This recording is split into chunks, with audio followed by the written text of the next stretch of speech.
If we are hypnotized by our emotions, how can we be de-hypnotized?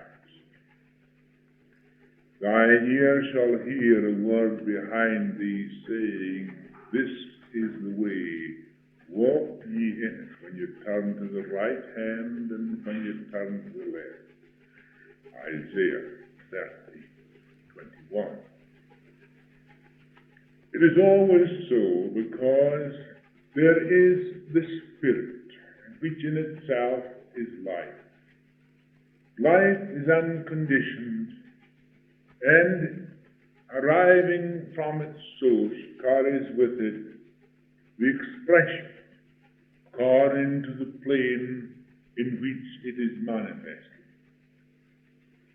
When we are manifesting in the physical plane as human beings, sons of men, daughters of men, these are really sons and daughters of God.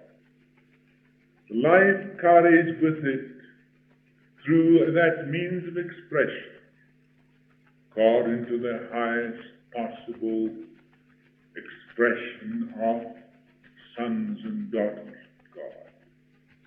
And that is what we hear behind us saying, This is the way, walk ye in it. And when you begin to realize this, there is always the inner voice that begins to help you to overcome your emotional stresses and strains, your angers, your envies, your jealousies, all these things that have a deep effect upon the emotions and the emotional body, which are pictures the misbehavior which takes place in the cerebellum in the form of sometimes skin troubles, duodenum ulcers, heart troubles, nervous reactions, and a host of other things which affect the body. We find that we are not free when we are caught up in our emotions. We are hypnotized. The idea now is to find how we can be de-hypnotized, and so that we can be free of the effects we ourselves create. We found in our last lesson that our emotions hypnotized us to the extent that our senses were impaired from 50 to 75% and more, sometimes 100%. The question is, how can we be de-hypnotized so that our senses will function 100% free from any inhibition?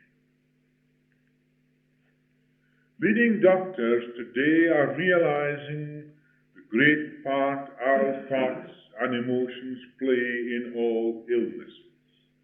The idea that some diseases are organic and others are functional is fast disappearing. There can be no dividing line between the mental and the physical.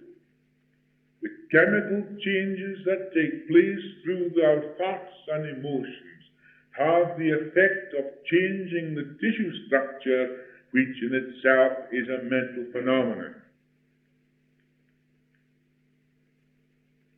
We have arrived at that stage in our understanding already that there is only one substance in the whole universe out of which everything must be created.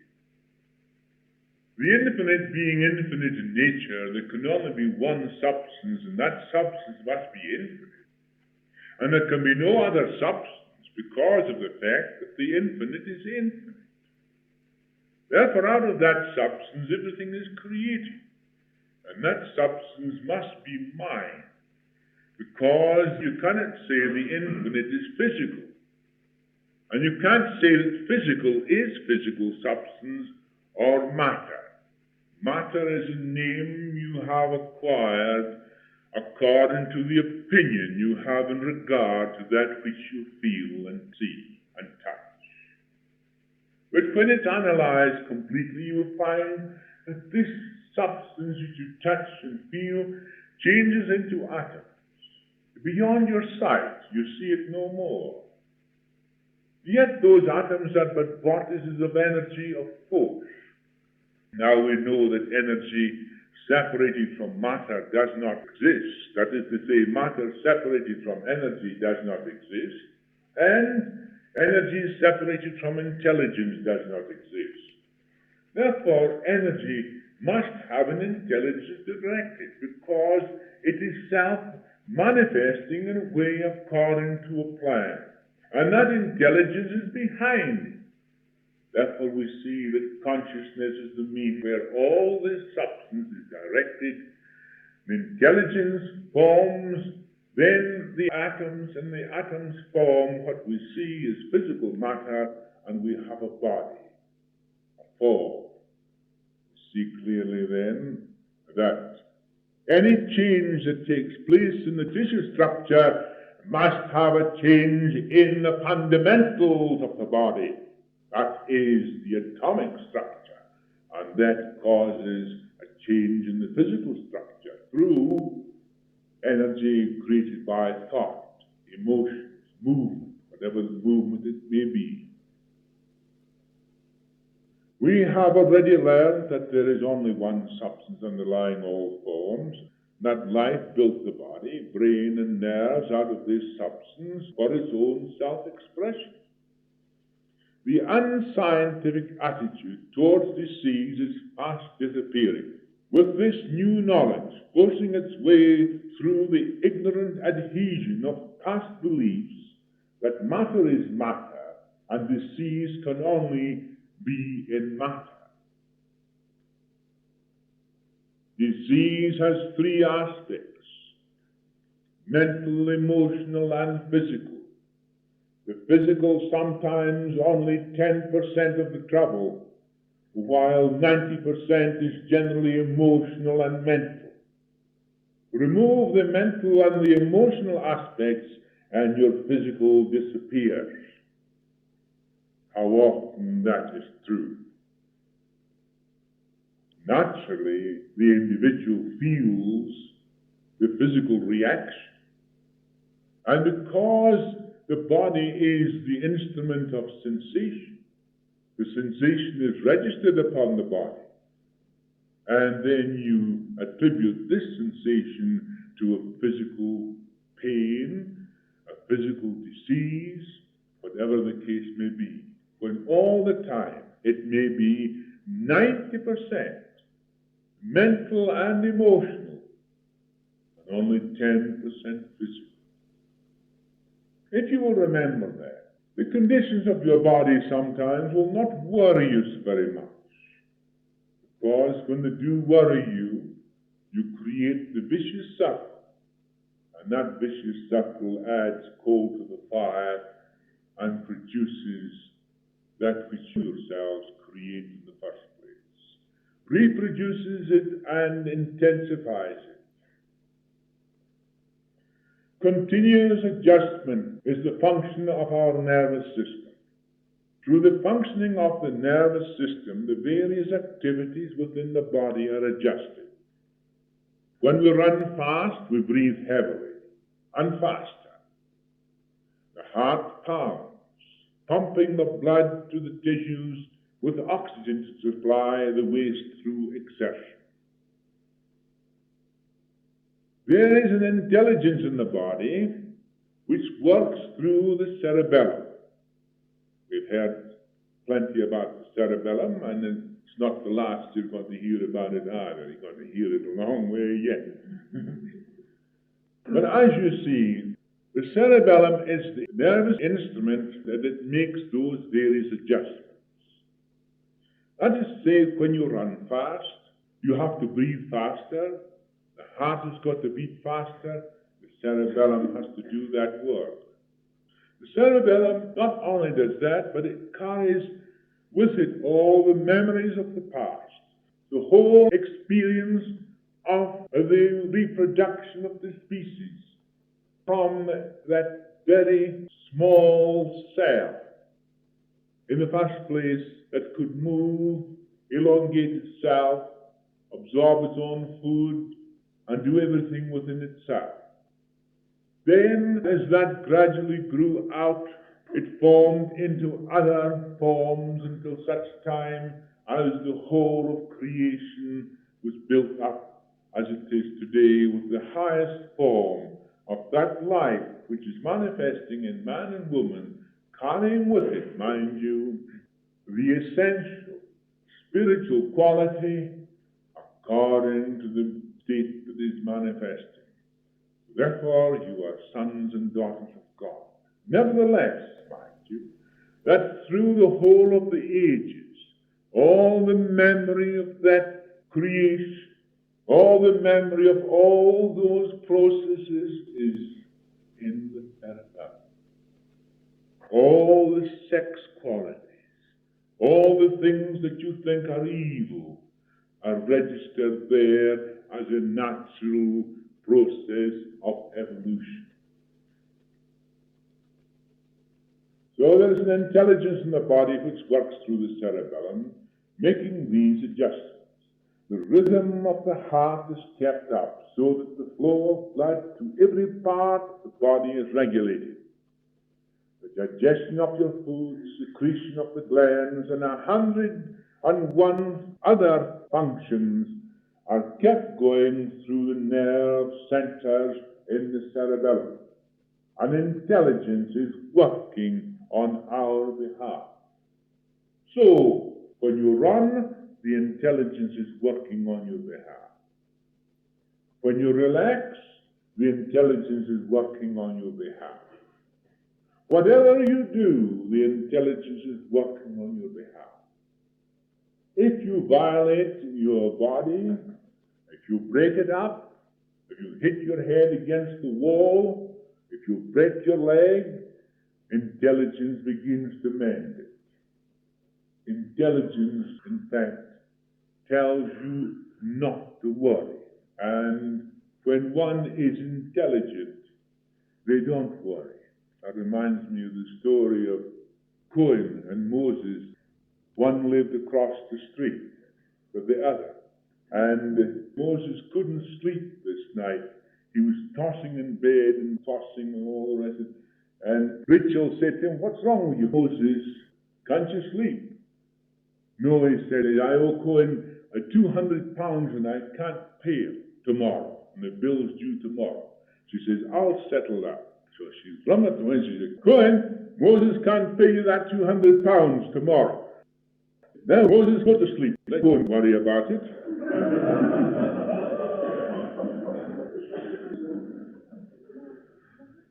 So that was intelligence.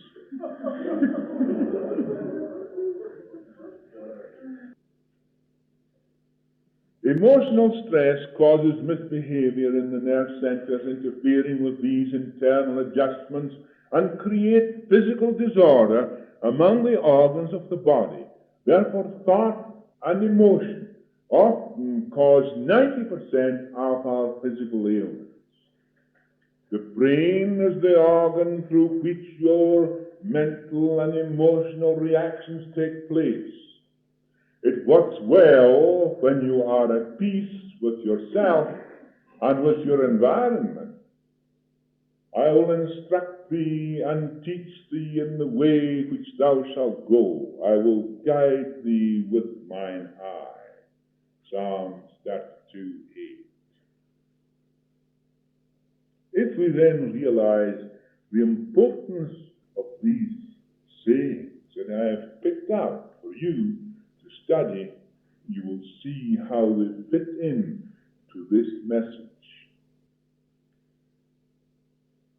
We see then that it works well when you are at peace with yourself and your environment. It is no joke to live with a neurotic. But if you want peace at home, your job is to understand the condition that has to be cured, the condition that has to be eliminated.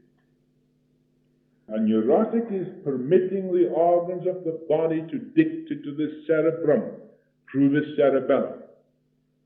The body talks back to the brain. The body talks to the cerebellum. The cerebellum tells the cerebrum what the body is feeling. Therefore, you become aware of that. Then the cerebrum knows what it's feeling, and then it tells somebody else of what is felt. So consequently, the whole house is in an uproar. For the simple reason is that here we have the thinking part of the brain is suffocated. For when emotion rules, the body controls the mind. When the whole brain and body works as one unit, the mind controls matter and reason prevails, so does peace. So, if your body rules your brain and mind, you are not at peace. But there is a way and means whereby you can get your body to that state of peace through a certain directive relaxations which you will have in future. These will give you the keys whereby you can reduce those tensions, those emotions, and bring about that peace that is required, so that that which in itself is peaceful will take control and rise in your soul and body. We must realize that neurotic trouble is not imaginary. It is caused by sick nerves. And to cure sick nerves, the sufferer has to be dehypnotized. In dealing with the nervous system, we see that nerves outpicture our thoughts and emotions. So, if you say to a person, it's only imagination, and leave it at that, you only intensify the trouble of the poor person who is suffering. You do not understand, because they don't understand it themselves, and you don't understand it. But we will understand it.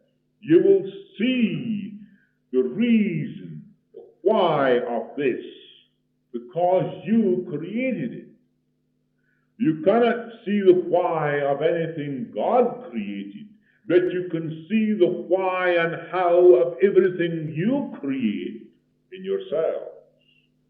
And because it is secondary, you're creating secondary causes which manifest in the form of either sickness or health.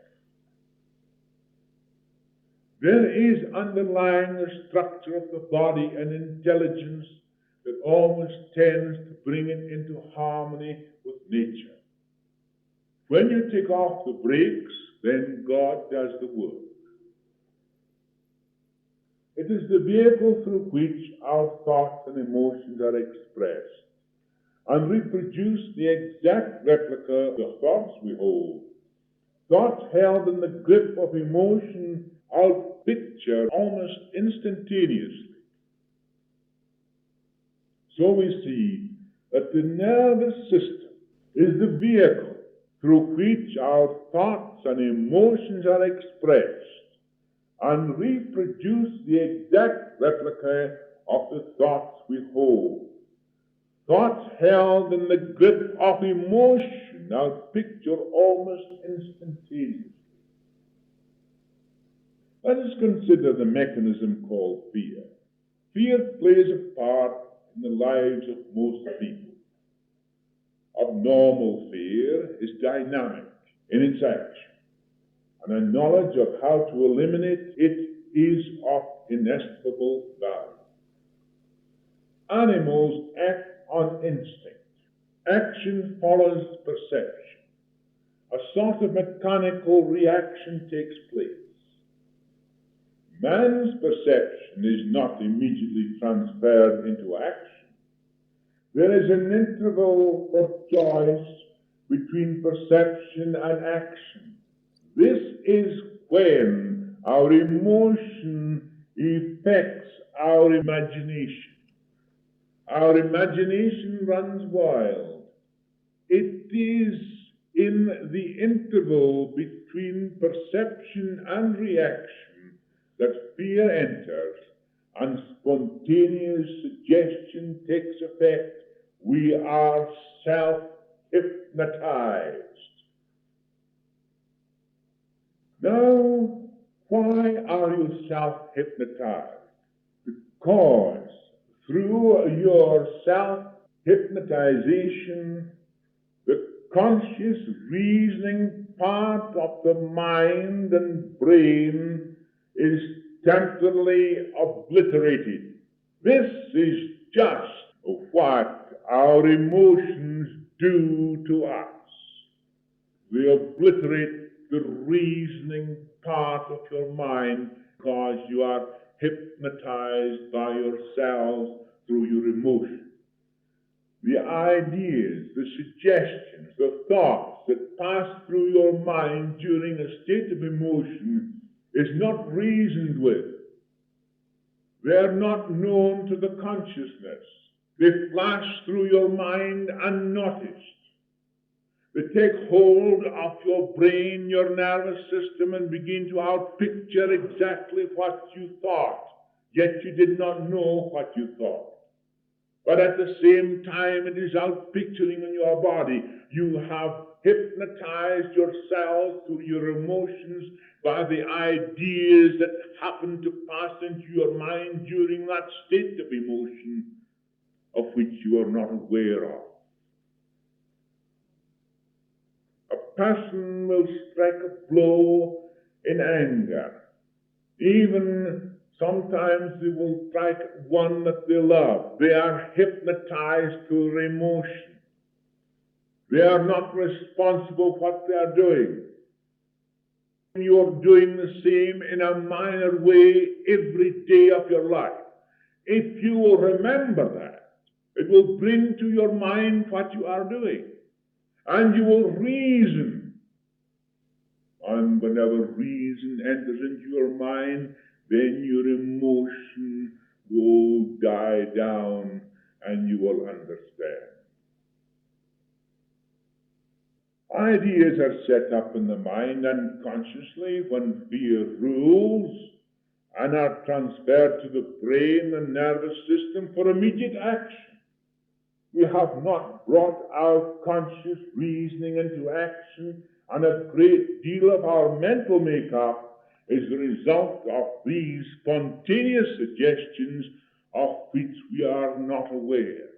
And you are suffering from all these spontaneous suggestions that are still existing in your mind and are preventing you from sleeping, they're preventing you from eating, they're preventing you from walking, they prevent you from talking, they cause all these inhibitions that you have in yourselves.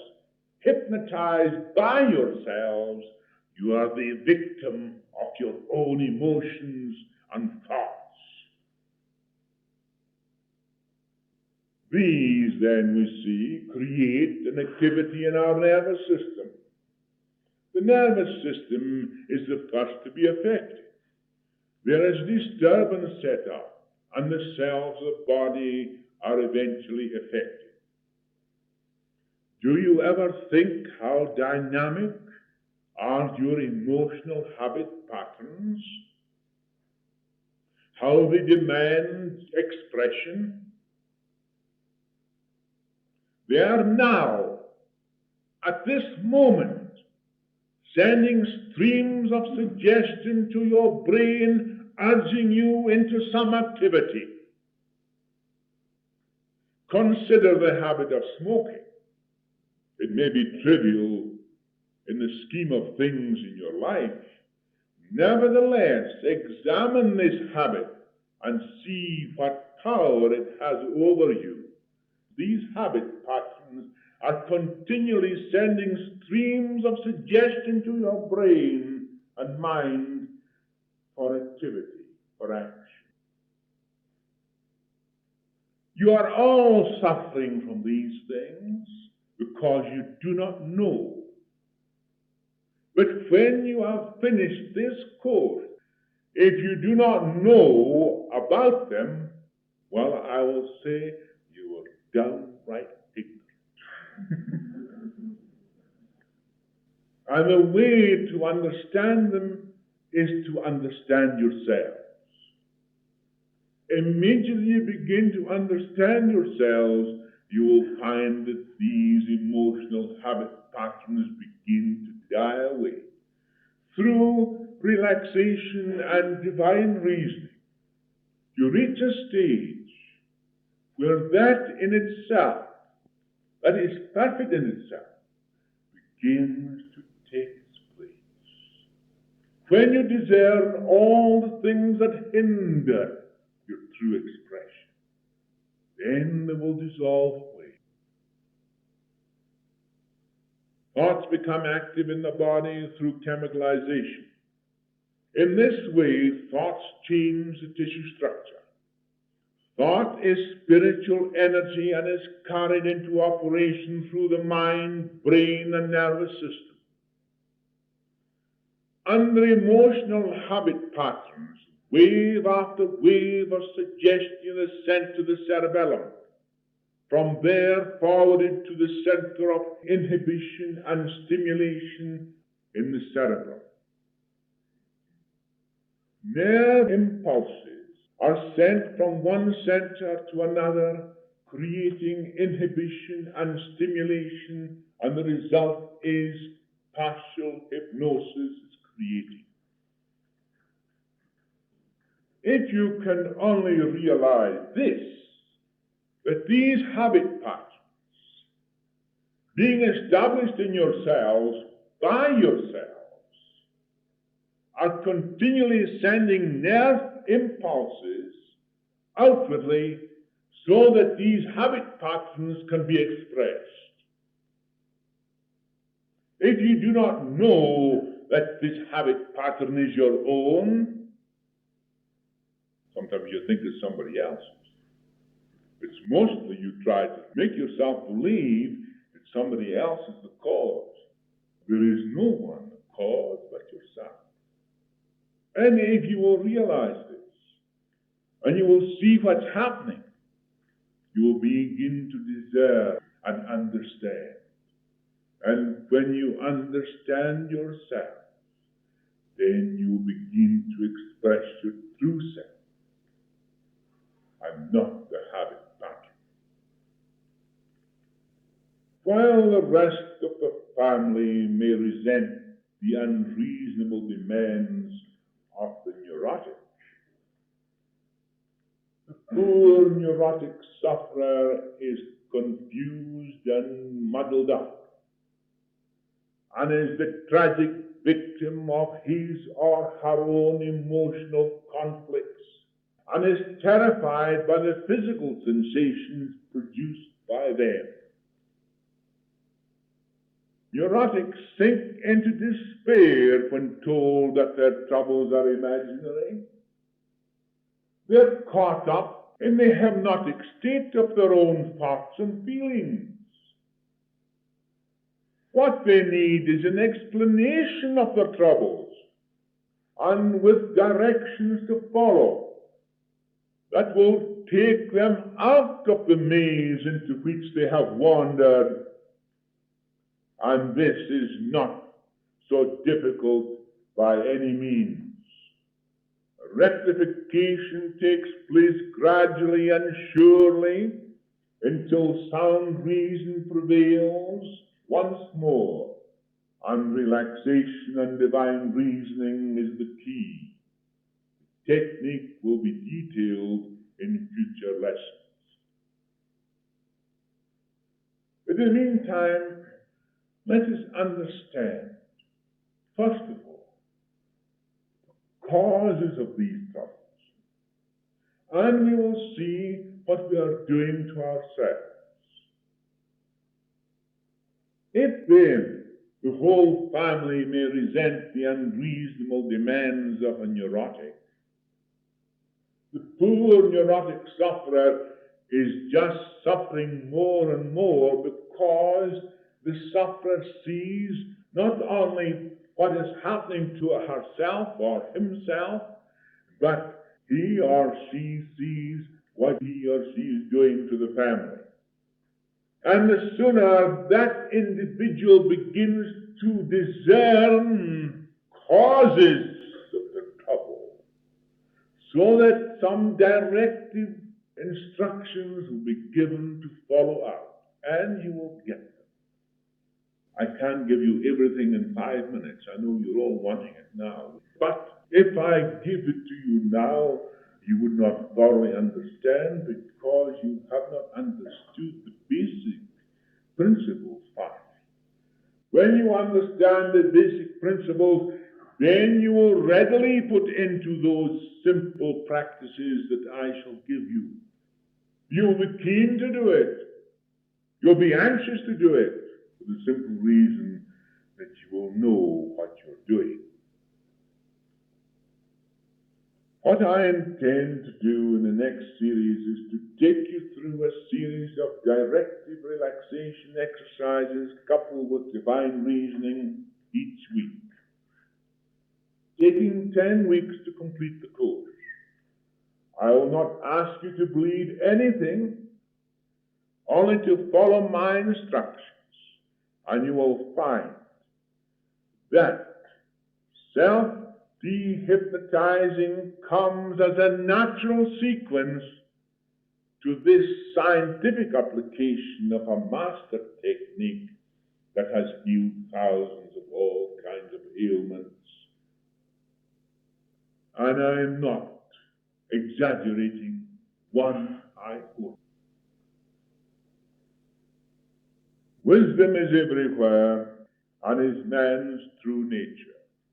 It is the action of wisdom that makes us whole in every respect.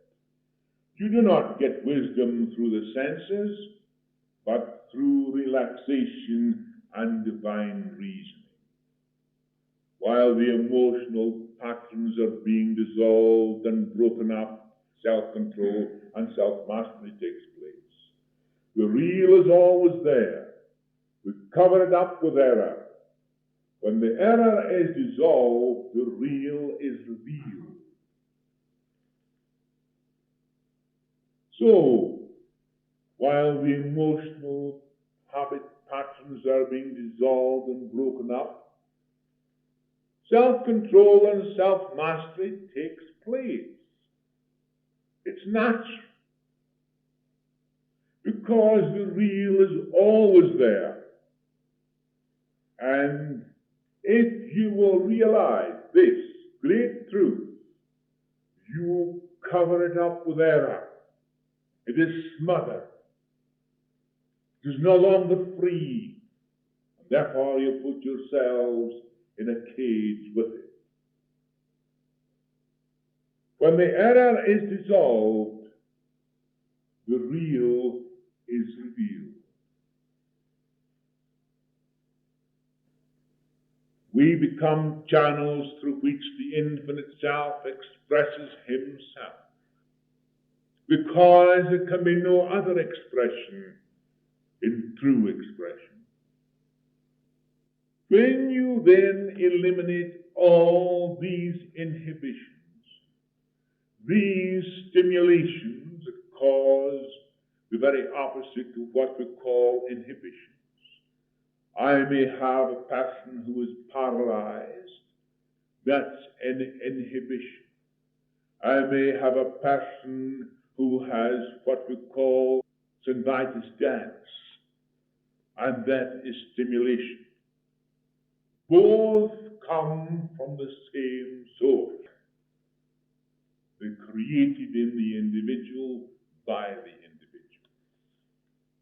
These are habit patterns which are the result of a misbehavior in the cerebellum, being outpictured on the body, caused by emotional stresses and strains, by often occupational anxieties, by worries, and by all these things that bring these things about.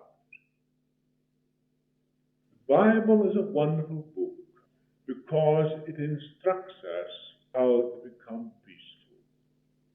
It instructs us even if we are in trouble and in trial. It shows us how the mind can be calmed and peaceful. It shows also that where a person is successful in life, that success must not go to the brain or the mind.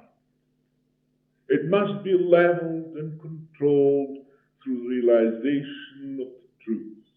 It also shows us this, that kindness and love is the secret of happiness. And it is not always taking that gives one happiness, but giving. And when we begin to realize this, that we become channels through which the infinite self expresses himself, how wonderful is the truth that in the silence obtained through scientific relaxation and divine reasoning, error is dissolved away. In the quietness of that peace that passes all understanding, the infinite intelligence moves silently into action. I myself am nothing. It's the Spirit of the Father within me that doeth all things. Know ye not I am the Father, and the Father is in me? It's the Father who ever remaineth within me, performing his own deeds.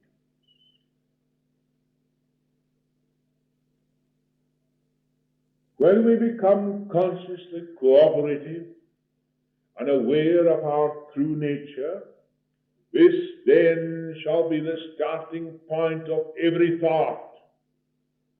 We will then act in accordance with the wisdom of the Almighty, bringing into our lives perfect happiness, perfect health, and abundance. This is no idle dream. It is an established fact, and there are thousands living today who have proved it. It is under these conditions that we come into our divine inheritance of health, harmony, and abundance. But first of all, we must give up our limitation, our weaknesses, our enslavement, our self-pity.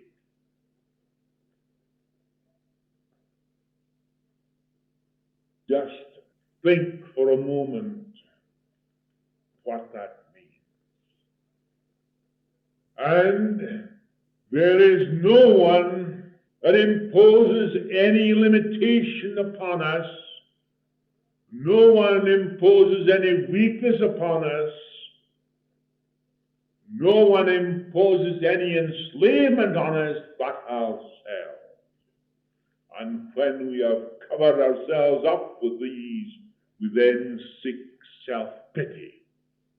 We want the other person to pity us in our distressing, stupid condition that we ourselves put ourselves in. The time will come, and I hope soon, when we will be ashamed to talk about our weaknesses. We'll be ashamed to talk about our limitations. We'll be ashamed to talk about our own enslavement because it will show our true ignorance.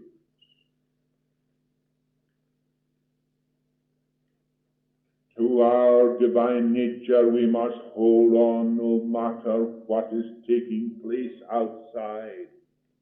No matter what conditions we have created through error in thought and action, we will know them for what they are, and while they are disappearing into nothingness from which they arose, we'll be thankful for the experiences we gain through them. And when you have passed through them, you will have experience. But your experiences must not hinder you. Most people are hindering themselves by their own experiences.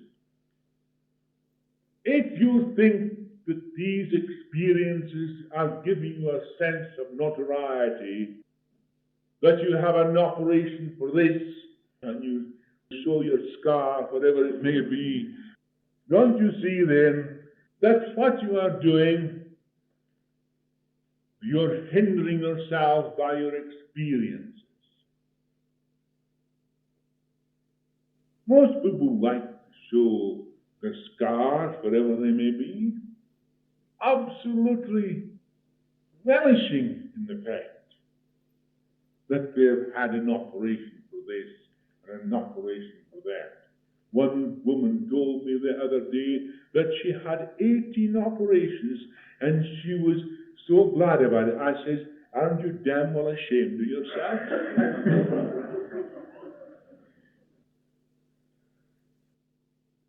If we can only realize the great importance of the fact that life itself is unconditioned. It imposes no condition upon itself because it can. It is free and natural. Life is not affected because you have had an operation. Life is not affected because you have had a duodenal ulcer through your emotional habit patterns created by yourselves. Life is not affected because you can't sleep. Life is not affected because you can't drink or you can't eat. Life is not affected in any way whatsoever. It is still unconditioned and will still remain unconditioned. It's like electricity. We put a globe in there and we condition electricity, we make it light. We've conditioned that electricity there, but does it interfere with the electricity? Has it spoiled the electricity? Has it spoiled the electricity because we have a heater? Has it destroyed the electricity because we use it for X-ray? Does it destroy electricity because some person catches a wire and kills himself? Does electricity affect it because all these conditions are imposed upon it? Neither is the life affected in you when you impose conditions upon it through your thoughts and emotions. If you will recognize this truth, then, you will free yourself. You will become channels through which the infinite self expresses himself. And how wonderful is this truth, that in the silence obtained through scientific relaxation and divine reasoning, error is dissolved away. In the quietness of that peace that passes all understanding, the infinite intelligence moves silently into action. But we must become consciously cooperative and aware of our true nature. Then that shall be the starting point for every thought, every action. In that way, our thoughts and actions will become pure and purer and purer. And we will act in accordance then with the wisdom of God. His Son Jesus as an example to us, bringing into our lives happiness, not only into our own lives, but into everyone that surrounds us. And this is not a dream at all. It's a natural actuality. It becomes yours. If one can do it, all can do it. In that recognition, then, we will find when God made the universe, he must have had a plan. And to the earnest seeker, it is in the heart of man, not one man only, but the whole of mankind. And when in relaxation with divine reason, God's plan, you are sure to find. Benediction. O beloved Father, Mother, divine Parent, I am thy spirit, flesh and blood. While thou behold me through the twinkling stars, thou art present in my heart. While thou watch me through the sun and moon, my soul and body are thine. While thou caress me through the sun and rain, thou lovest me through my love. While thy immortality throbs in my heart, my immortal frame gives expression to thy voice. While thou help others through my hands, let them realize it is thy touch, not mine. While thou inspire others through my mind, make them feel thy breath in them. While I sing for joy in thy presence, complete my eternal song in the realization of thy presence in me. O dearest